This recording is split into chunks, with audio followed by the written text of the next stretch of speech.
Hello, my name is Dr. John Botting, and in this video I will present the first lecture topic, the manager's mind.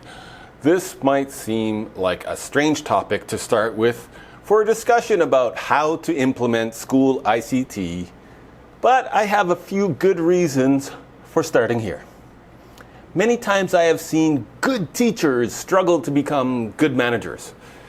And by manager, I mean anyone who is taking on the responsibilities of managing others or other adults or large projects. Teachers spend a lot of time becoming specialists. The teacher's mind focuses on classroom management, lesson delivery, attendance, assessments, student well-being, parent interaction, school events.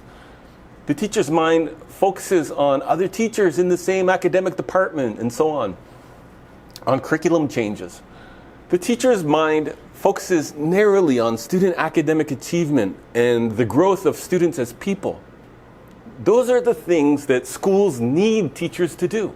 Schools need teachers to specialize as frontline education service providers.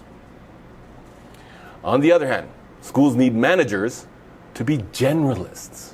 A manager simultaneously balances the interests of students, staff, parents, higher managers, government officials, members of the community, and so on.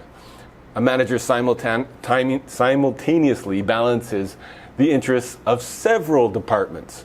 This includes all the academic departments, but also includes the front office, facilities, and so on. A manager constantly thinks about risks and acts to protect the school. A manager pays close attention to the expectations of higher management and follows directions. A manager pays attention to all of the school's problems and attends to them so that the school can operate as smoothly as possible. A manager implements and refines systems so that the school operates more efficiently with greater predictability and quality. A manager works to ensure that the school has a good reputation and so on.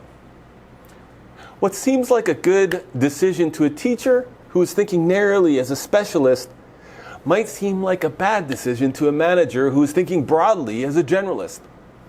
It often happens. My point is that sometimes teachers and managers prioritize things differently. As you undertake to implement ICT and education technology at your school, you will need to think broadly about what is good for the whole school. You will need to balance the expectations of your supervisors with the needs of all the staff and students.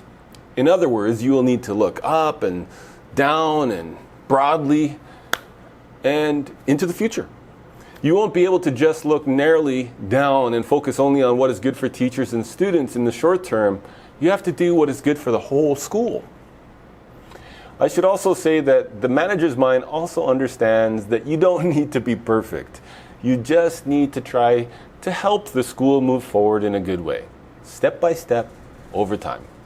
And you don't need to you don't have to do it all by yourself. You will likely need to form a small team of people to accomplish your school's implementation goals.